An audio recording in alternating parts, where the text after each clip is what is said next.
Dice la palabra de Dios en el nombre del Padre, del Hijo y del Espíritu Santo. Dice que hubo un varón de Ramataim, de Sofín, del monte de Efraín, que se llamaba Elcama, hijo de Jeroán, hijo de Eliú, hijo de Tou, hijo de Suf, Efrateo y Tenia. Él, 2 mujeres, y el hombre de una era Ana, y el de la otra era Penina. Penina tenía hijos, mas Ana no los tenía. Y todos los años aquel varón subía de su ciudad para adorar y para ofrecer sacrificios a Jehová de los ejércitos en Silo, donde estaban 2 hijos de Elí, Ofni y Fines, sacerdote de Jehová. Y cuando llegaba el día en el que Elcama ofrecía sacrificio, daba a Penina su mujer, a todos sus hijos y a todas sus hijas, a cada una su parte. Pero a Ana daba una parte escogida, porque amaba a Ana, aunque Jehová no le había concedido tener hijos. Y su rival la irritaba, la enojaba, la entristeciéndola, porque Jehová no le había concedido tener hijos. Así hacía cada año, cuando subía a la casa de Jehová, la irritaba, y así por lo cual Ana lloraba y no comía. Amén. Este texto no era el que tenía preparado, pero estuve ayunando, diciéndole: Señor, dame la palabra indicada. Ya había escogido mi texto, y una mañana encontré la Biblia, que vine del baño y cuando vi la Biblia, y este texto se asemeja a lo que yo pasé. Yo tuve 14 años sin poder tener otro bebé. Solo tenía a mi hija Yosmeri y yo quería otro. Yo estuve casada anteriormente, pero fue un matrimonio de desobediencia, porque el Señor me decía: si te casas con él, no va a pasar ni un día de que no sufra. Cuando yo entré a esta iglesia, yo pude conocer lo que era Espíritu Santo. Yo decía, pasé todo el proceso que nosotros pasamos aquí. Y cuando pasé ese proceso, empecé a escuchar. ¿Cuántos saben que Dios habla? Dios habla audiblemente, así como hablando cerca a una persona. Y Él me decía: con ese no te vas a casar. Cuando llegó mi esposo Ariel, ¿cuánto conoce la historia de mi esposo Ariel? Cuando llegó mi esposo Ariel, yo decía: esa historia, no, ese hombre se va a ir al mundo. Y yo decía: yo no estoy lista para una persona así. Pero el Señor da a las personas indicadas, ¿sabe? ¿Sabe a quién se lo da? Para que pueda ayudarlo a su proceso, porque no es fácil el proceso que él vivió, pero todo fue de parte de Dios. Yo le decía a los apóstoles, cuando yo lo conocí, yo corté la amistad porque era una amistad, pero yo escuché, como dice la palabra, nosotros tenemos que ir ante la presencia. Mi altar, yo estaba aquí, pero en mi casa yo le pedí al Señor: Señor, ¿a qué hora yo me levanto a orar? Y el Señor me levantaba a las 3 de la mañana. Y yo le decía: te presento mi esquina de mi cama, este es mi altar. Desde ese entonces empecé a escuchar y me decía: ¿qué hacer? Uno no puede andar haciendo las cosas como uno quiere. A nosotros nos gusta hacer lo que nos da la gana y que Dios haga lo que nosotros queremos. Cuando yo lo conocí a él, yo le dije al Señor: no, Señor, yo no estoy lista para él. Llegó un día, ya nosotros no nos veíamos, y yo estaba en mi carro que acaba de salir el culto, y el Señor me decía: lo vas a llamar. Y yo escuchaba audible: lo vas a llamar. Y yo ignorando la voz, pero la voz era tan insistente. Yo, bueno, ya que hiciste, lo voy a llamar. Pasamos el proceso, nos conocimos y nos casamos. Yo no podía tener hijos porque yo tenía ovario poliquístico y con mi último embarazo quedé con útero retroversión. El útero, en vez de estar así, estaba virado. Cuando mi esposo dice, yo quiero un hijo, yo me eché a reír. Pero así mismo como yo me eché a reír, yo escuchaba una voz que me decía, ¿de qué te ríes? Y yo no le tomé importancia, porque yo sé que yo tenía que pasar un proceso para poder tener un bebé. Yo no me puse como Ana, Señor, yo quiero un hijo. Yo me casé un 29 de mayo y tuve un ultrasonido que me salió el 5 de junio que yo estaba embarazada. Pero ¿cómo pasó ese proceso? Yo salí de una vez de vacaciones y yo le dije a él, vamos a hacer un ayuno. El ayuno no era para pedirle al Señor un bebé. Yo quería, como nosotros estamos empezando una relación, vamos a meternos en la presencia del Señor, que el Señor bendiga este matrimonio. Pero por lo menos a Ana le dieron el hijo, pero a mí me salió que el bebé era un embarazo ectópico. Y yo lloraba, Señor, tanto esperar, porque yo tenía 20 niños de casa de bendición.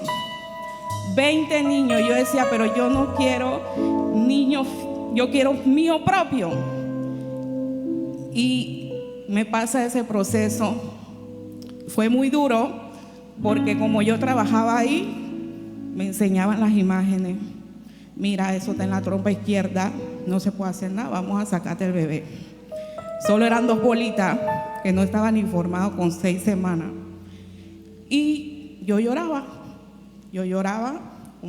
como hacía Ana.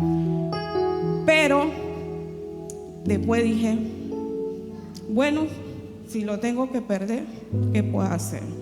Pero sí pensaba las consecuencias, me van a quitar una trompa, ¿qué va a pasar con la otra trompa? Si me vuelve a pasar, me pasa lo mismo. Cuando vino, me tenían en una camilla esperando ir para el salón.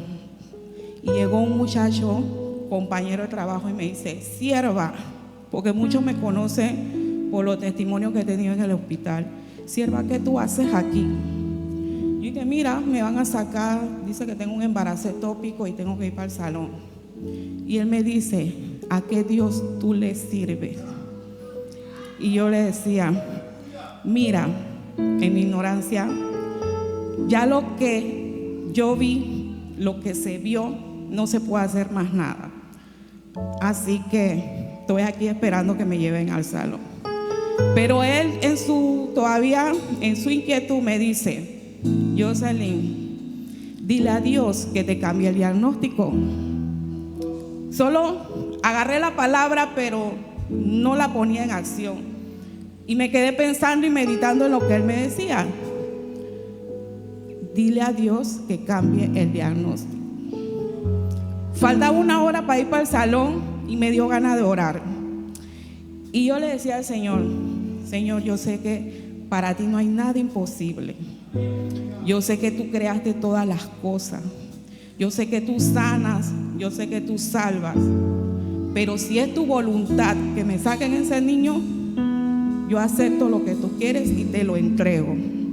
Pero si no es tu voluntad, yo acepto y voy al salón. Pero si tú quieres que esto nazca, haz un cambio ahí arriba. En vez de pedirlo abajo, lo pedí en el salón. Yo hago un cambio de diagnóstico cuando me abran ahí arriba. Para mi sorpresa, el cambio de diagnóstico pasó, pero no me decían nada. Como trabajo ahí, todo el mundo dice, ay, esta es la compañera, yo trabajaba en cuidado intensivo, esta es la compañera de intensivo, le vamos a sacar el bebé. Y de repente hubo un silencio cuando me abrieron, pero no me decían nada porque tenía la presión alta, el susto. Así que esperaron que estuviera en recuperación. Cuando estuve en recuperación, la doctora va donde mí y me dice, tengo que decirte algo. Y yo decía, ¿qué me tiene que decir? Y que no encontramos el bebé donde estaba. ¿Y yo qué me está queriendo decir? No sé qué está pasando, pero te tenemos que hacer un ultrasonido mañana en la mañana porque el bebé no estaba ahí. Cuando me hacen el ultrasonido, ellos fueron puntual porque ¿qué está pasando? En el ultrasonido aparece el bebé que estaba en el útero, normal y tranquilo. Y ellos decían, pero no entiendo, no sé qué está pasando.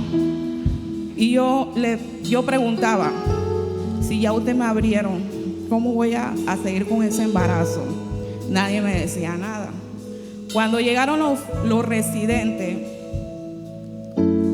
en mi caso fue un choque fuerte porque yo era la número 9 para operarme de embarazo ectópico. Ese día había habido 9 muchachas conmigo para sacarle un bebé del vientre. Yo era esa número 9 y la única que no se lo sacaron. Y cuando las muchachas se enteraron del cuarto, solo una se alteró y decía, si el de ella estaba vivo, el mío también. Ahí me tenían que sacar del cuarto porque ellas se alteraban. Cuando llegó el residente, empiezan a decir los diagnósticos: embarazo ectópico, embarazo ectópico, embarazo ectópico. Cuando llegan donde mí, ellos quedan, ¿qué pasó con ella? Todo el mundo se miraba porque no sabían ni qué decir. ¿Qué pasó con ella? Díganme. Dije, doctor, este caso nosotros lo queremos hablar afuera. Bueno, él dice, vamos a terminar con la otra y vamos para afuera. Cuando de repente él viene corriendo y me saca del cuarto también, dije, muchacha, ven acá, sal del cuarto. Él se para conmigo en la estación y me dice, dije, ¿cómo te sientes? Yo bien. Y yo quiero saber una pregunta, ¿cómo voy a hacer con este embarazo? Y estoy abierta. Lo que él me dice es, no te puedo decir nada, dile a Dios que te lo siga guardando. Y yo le dije, bueno, así será, que Dios lo guarde. Y gracias a Dios, para la gloria y la honra del Señor, mi embarazo empezó normal como cualquier otra persona. Y el día que me iban a sacar nuevamente el bebé, pero iban a hacerme cesárea, me toca la doctora que me vio el ultrasonido. Y ella dice, yo no la voy a tocar a ella. Me tenía miedo. Yo no la voy a tocar. A ella se le va a hacer como debe ser. Si ella no tiene 38 semanas, esperen las 38 semanas para ver quién la va a operar. Y llegó un amigo doctor también ginecólogo, porque todos lo conocía. Dije, pero ¿por qué te tienen aquí? ¿No te han hecho la cesárea? Yo, no quieren. No, ¿estás dispuesta a que vayamos hoy? Yo, sí, estoy dispuesta. Bueno, vamos hoy. Y salió todo bien, gracias a Dios, pero hubo un detalle que fue lo que yo vi de que el Señor hizo el milagro, porque la bebé estaba en la trompa izquierda. Cuando yo escucho los diagnósticos, después de que salí de la operación, ellos me dicen de que a ella en la trompa izquierda no se le pudo jalar para amarrarla. A ella se le tuvo que cortar y quemar. Y yo decía, ¿por qué? Pero me acordaba que la trompa izquierda era donde tuvo el bebé. Y si el bebé estuvo atorado, ¿cómo pasó? Porque él estuvo en la trompa izquierda atorada. Pero eso solo lo hace el Señor.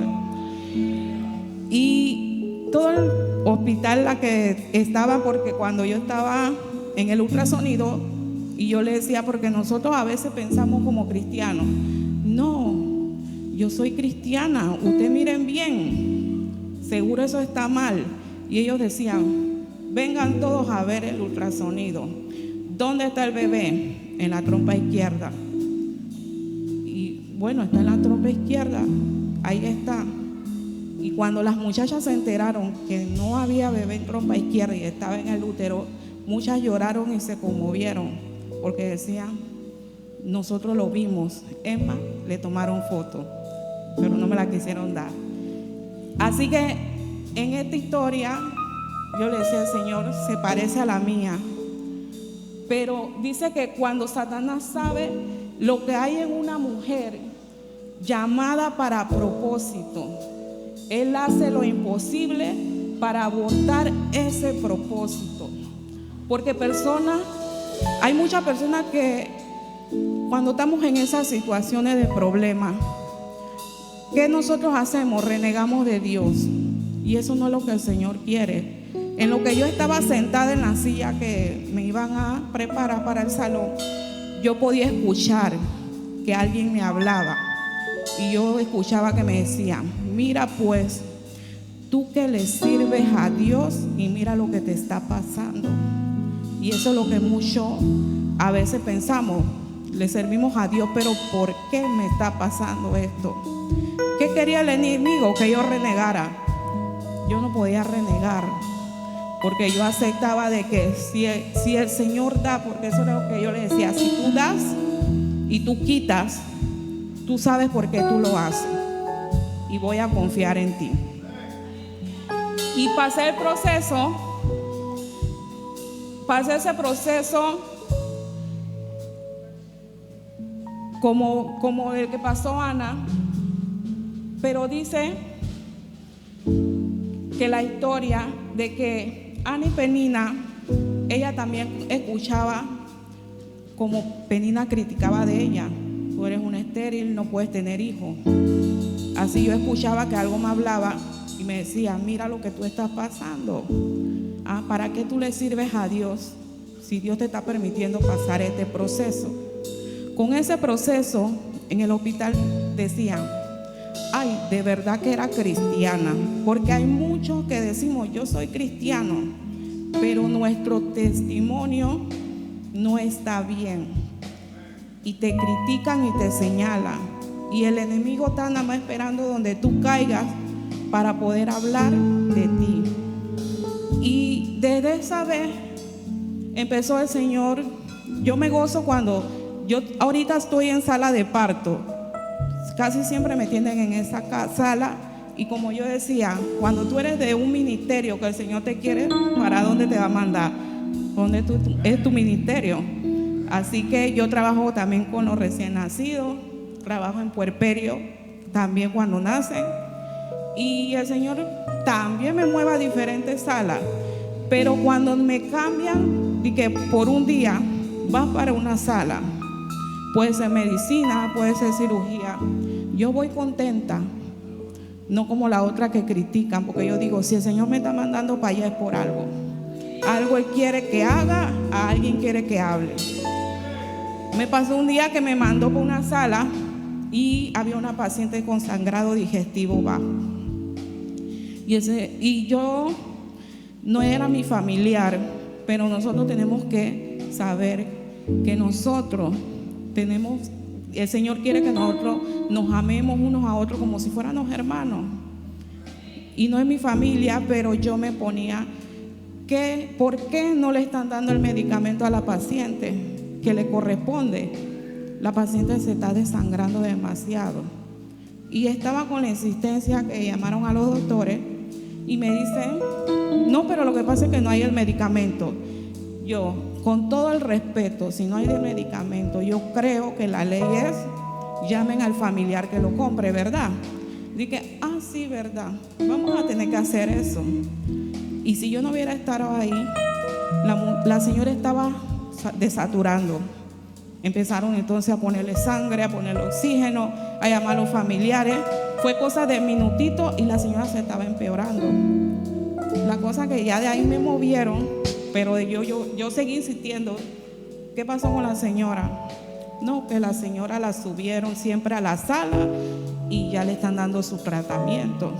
Y yo le digo a las compañeras: cuando uno va a un lado, uno va gozoso, porque tú no sabes, nosotros somos instrumentos para que nosotros hagamos las cosas que el Señor quiere. El hospital está sin personas. A veces estoy sola con los pacientes que me ponen un día eran 4 pacientes aquí, 4 pacientes acá, y me decían: Miss, háblenos la palabra. Y yo me quedaba y dije, pero yo estoy trabajando. Miss, toma un tiempo y háblenos de la palabra. Pero había un brujo. Lo que pasa es que el brujo nos está dando acá papelitos y nos está diciendo: mira, que esta oración es para que tú ores para que no te disparen. Y yo, sí, él está haciendo eso. Yo me le acerqué. ¿Tú qué estás haciendo ahí? Tú sabes que hay un Jesús, hay un Dios. Y eso me quedaba mirando nada más. Dije, bueno, ¿qué es lo que tú quieres decir? Dime quién es ese Dios. Yo, bueno, ya que todos quieren que hable, empecé a hablar la palabra y uno me sacó la Biblia a mí. Aquí yo la apoyo con la Biblia. Dígame a dónde vamos a buscar y así leemos de que en verdad la Biblia dice eso.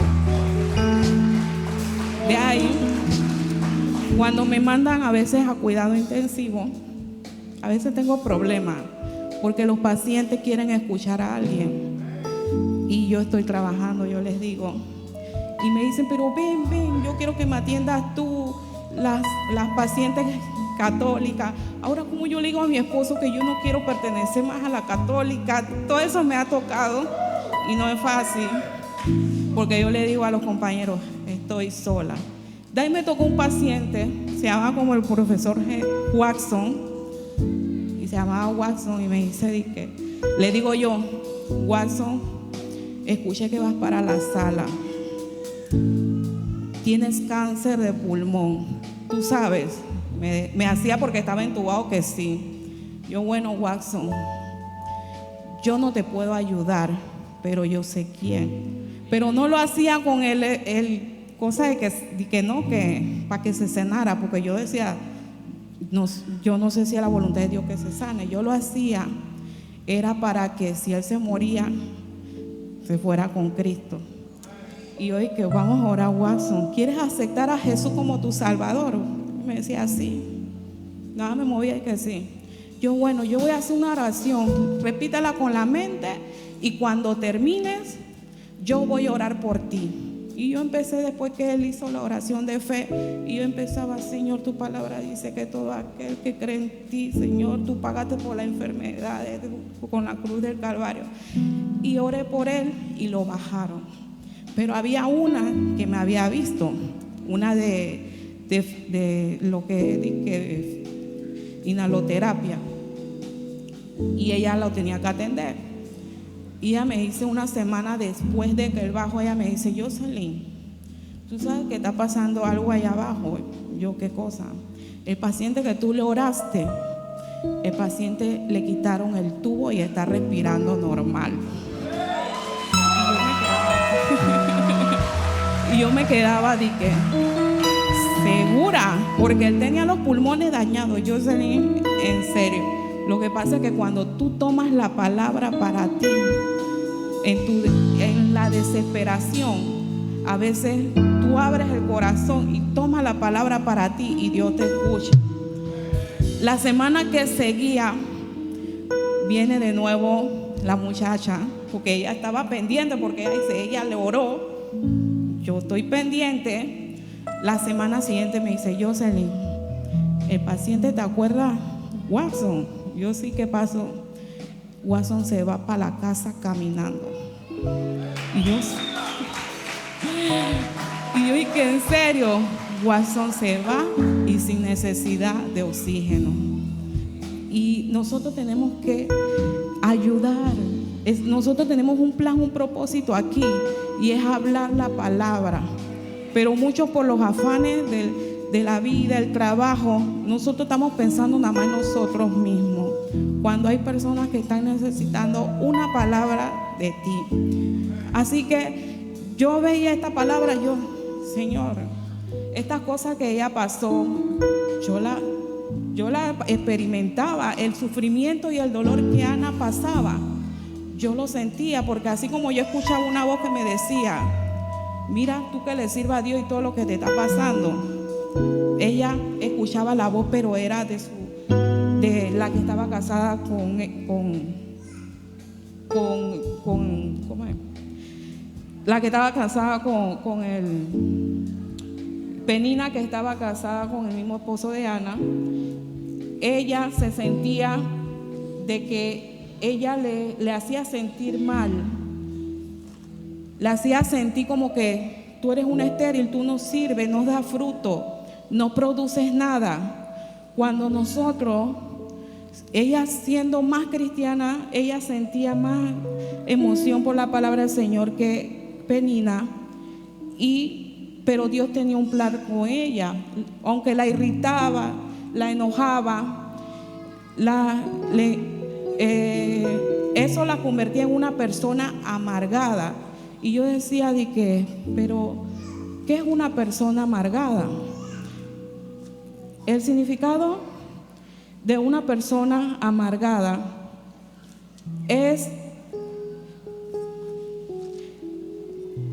dice que la persona cuando es amargada es que pierde el enojo, le da enojo, tristeza, porque no siente la satisfacción, la necesidad de algo que lo hace hacer feliz. También la historia de Annie y Penina decía que ella tenía una gran frustración por no tener hijos, ya que no se consideraba que no podía tener hijos, eso podía ser una maldición de parte de Dios. Pero dice que las quejas y los lamentos que la preocupaba, su esposo se sentía tan frustrado que no se daba cuenta de las bendiciones que ella tenía. Tenía un buen esposo, el esposo le daba hasta mejores porción a ella, pero nosotros a veces por tantas preocupaciones no vemos nuestro entorno y nos enfocamos en ver la situación que nos está pasando en el momento. Dice que hay muchas personas que van a refugiarse en el alcohol, en las drogas, pero esta mujer decidió traer todo su dolor y entregarle su carga al Señor. A veces nosotros queremos cargar todos los problemas, hasta los problemas del vecino, el problema de los demás. Cuando el Señor nos enseña, entrégame tu carga, venid a mí todos los cargados, pero nosotros queremos luchar con todos los problemas, cuando el Señor es quien nos da la solución.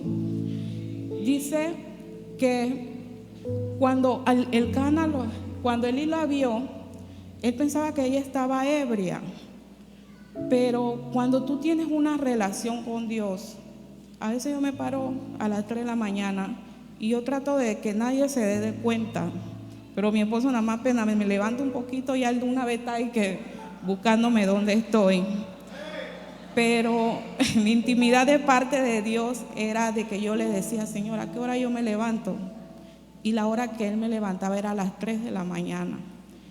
Y a esa hora yo me ponía a alabarlo. Cuando yo quiero ver, ya son las 6 de la mañana sin darme cuenta, porque el Señor está ansioso por escucharte, por que tú le entregues todas tus cargas, todos tus problemas, todas tus necesidades.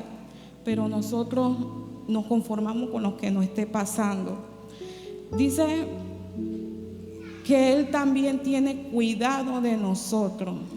Yo tuve un encuentro de que yo iba a trabajar de noche y Dios tiene tanto cuidado de nosotros. Una compañera me estaba esperando y todos conocen lo que es la entrada de Giral.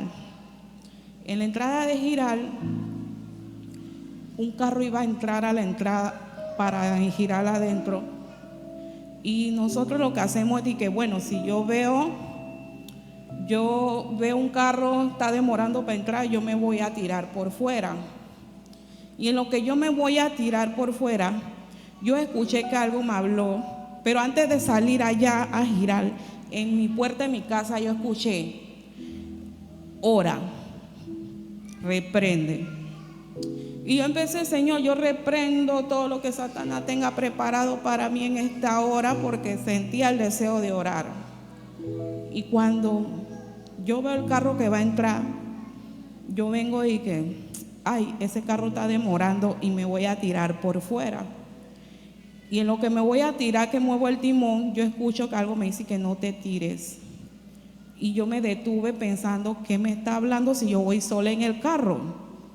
Y como no seguía escuchando nada, yo hago así y cuando voy a mirar para tirarme, ya venía un carro al lado mío. Eso parecía una película, porque yo veía al hombre con el timón luchando y cayó a la cuneta, que si yo me tiro, yo caigo abajo en el puente. Cuando yo salí toda nerviosa, quedé en el medio de la calle y habían 2 carros chocados y yo nada más había visto uno. Y yo voy en el que se está incendiando porque la batería se chocaron y empezaron a tirar humo. Y yo voy, ¿dónde está el señor que iba en ese carro? Pero nerviosa también. Y el Señor me dice, está ahí. Y yo, Señor, ¿qué le pasó? Y el Señor gritaba, ¿dónde está el carro que iba delante de mí? ¿Dónde está el carro que iba delante de mí? Yo le decía, Señor, era yo. Y él lloraba y él decía, yo la choqué, porque al chocarla yo me fui al barranco. Y los dos llorando porque yo decía, pero él no me chocó. Pero lo que yo entendía era que algo me había avisado desde que yo salí de mi casa. Pero nosotros a veces no queremos escuchar. No le damos importancia de que Dios habla. Y cuando tú te metes en una intimidad, tú tratas de meterte con Él, el Señor te va a hablar hasta en lo mínimo sin darte cuenta. También desde cuando estaba el apóstol, el pastor Ale del Ministerio de Jóvenes, con lo de su esposa, con la última bebé, yo estaba conversando con él afuera. Yo traté de averiguar que su esposa iba para el salón, la pastora, y en el salón me decían, esa bebé viene con problemas renales y yo no creo que sobreviva. Pero yo no le decía nada a ellos, yo me quedaba callada. Pero yo le daba palabra y yo le conté mi testimonio de mi embarazo ectópico. Y yo sabía que eso iba a salir bien, aunque la iban a mandar para Panamá porque ellos tenían miedo de hacer esa cesárea, porque ellos decían, eso no va a pegar. Y ellos decían, no tenemos los aparatos ni las capacidades para tener este niño aquí, así que la vamos a mandar para Panamá. Pero nosotros en medio de todo esto podemos pensar que somos cristianos. El Señor tiene cuidado de nosotros. El Señor siempre nos está guardando. Solo está esperando que tú abras la puerta de tu corazón y le digas, heme aquí, como me tiene a mí. Heme aquí, envíame a mí.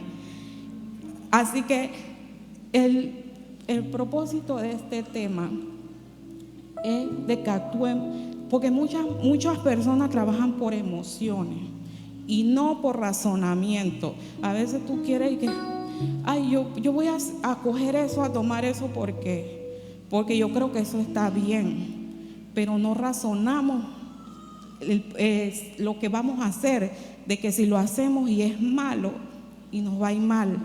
No razonamos en ese sentido. Nosotros venimos a la iglesia a veces cargados. ¿Y qué hacemos? Venimos con problemas y nos vamos a veces con el mismo problema porque no entregamos las cargas en el altar. Es como uno derrame un vaso de agua. Si tú no sueltas ese derrame, tú no se lo sueltas a los pies del Señor, ¿cómo tú vas a dejar cómo el Señor va a tratar en tu vida? ¿Cómo te va a liberar de los problemas si tú no le abres la puerta de tu corazón? Así que nosotros lo exhortamos en lo que a veces hay muchas situaciones que pueden ser de parte de Dios, pero solo depende de nosotros la capacidad que tenemos para aceptar y reconocer de que Dios nos está llamando y nos está llamando para hablar su palabra. Nosotros a veces vamos en un bus y vemos las personas que se ven como distraídas con problemas y nos quedamos callados y nos guardamos la palabra cuando Él dice, ir por todo el mundo y predicar el evangelio. Yo a veces no tengo el tiempo, le digo a las compañeras, para conversar con todos los pacientes, pero a veces las mismas compañeras me dicen que mira, esta muchacha le está pasando una situación y dice, habla con ella y dale tu testimonio del embarazo. Y cuando yo empiezo a hablar con la señora me dice que yo soy pastora y le iban a hacer un ameo, le iban a sacar restos de su bebé. Pero ella iba con tanta indignación y ella decía, ¿cómo es posible que yo soy pastora y a mis 34 años tú no me has permitido tener un hijo? Y ella me dice, el Señor me dijo ahora que vas para allá, porque también tenía su comunión con el Señor le había dicho, cuando vas para allá, alguien te va a hablar algo. Y cuando yo le empiezo a hablar, a darle el testimonio, ella me decía, Dios no se equivoca. Porque yo venía con tanto dolor de que por qué yo iba a pasar este proceso. Y él me dice, escucha lo que te van a hablar. Y ella decía, yo voy a confiar en el Señor de que mi bebé viene en camino. Así que nosotros, igual con los niños, trabajo también con los que es adolescente. Muchas adolescentes vienen abusadas, le meten miedo y da mucho dolor porque a veces por falta de comunicación de su hogar no se le habla al niño de todos los engaños que hacen las personas adultas. Y ellas van con su inocencia y le dicen, tienes VIH, no saben ni qué es eso y, ¿qué importa? Hazme lo que me tienes que hacer. Tienes un aborto, te saliste con VIH, hazme lo que tienes que hacer. Y así van y van contaminando. Y muchas personas se afectan por la mala decisión de nosotros como adultos que no conversamos con nuestros niños. Nosotros tenemos que estar, a veces yo, no solamente con los niños de la casa, si yo puedo conversar con alguien, yo escucho a un niño hablando algo, ¿por qué tú estás diciendo eso? Porque no es solo, no, si no es familia mía, yo no voy a hablar con esa persona. Aunque no sea familia tuya, el Señor dice, ama a tu prójimo como a mí, como a ti mismo. Así que nosotros tenemos que estar a la expectativa. Estamos en tiempos peligrosos y nosotros estamos durmiendo. Yo me siento mal en el hospital de que estoy sola para hablar la palabra. Y son muchos que dicen, yo soy cristiano, pero ¿qué tú estás haciendo? Tú estás durmiendo. Mucha gente está necesitada, mucha gente se está suicidando porque nadie los escucha. A mí me tocó uno que se iba a morir. Y él me dice que él me vio en un sueño y se asustó cuando me vio entrando de turno. Y yo le decía, pero ¿qué te pasó? Yo necesito hablar con usted. Cuando yo voy donde él me dice, yo acepté a Jesús hace como un mes. Y yo tuve un sueño y él me decía, estos son mis adoradores. Y él dice que en ese sueño iban personas vestidas de blanco y en esas personas iba yo. Y él no me conocía, nada más cuando entré al turno y se asustó. ¿Pero qué eran? Él le pegó a su mamá. Le pegaba a su mamá y él decía, el Señor no me va a perdonar. El Señor debe estar enojado porque si la palabra dice, honra a tu padre y a tu madre para que te vaya bien, él le falló. Así que fui un instrumento para hablar con él y yo le decía, el Señor perdona tus pecados si te arrepentiste de corazón, lo tira al fondo del mar y todo eso. Y él, con esa palabra, descansó. No duró mucho y murió, pero fue un instrumento para poder hablarle, porque muchos están solos. Hay pacientes que dicen que tú eres cristiana. Y yo pregunto, ¿por qué ustedes dicen eso? Porque dice que nosotros somos luz, como vieron la canción, enciende una luz en la oscuridad. Pero no me explicaba cómo él veía una luz en mí. Y él decía, yo veo una luz en ti y sé que eres cristiano. Así que nosotros tenemos que ponernos a cuenta con el Señor. El Señor nos está llamando. Él quiere que nosotros hablemos la palabra, hablemos. Hay muchas personas sin Cristo y están necesitando de nosotros.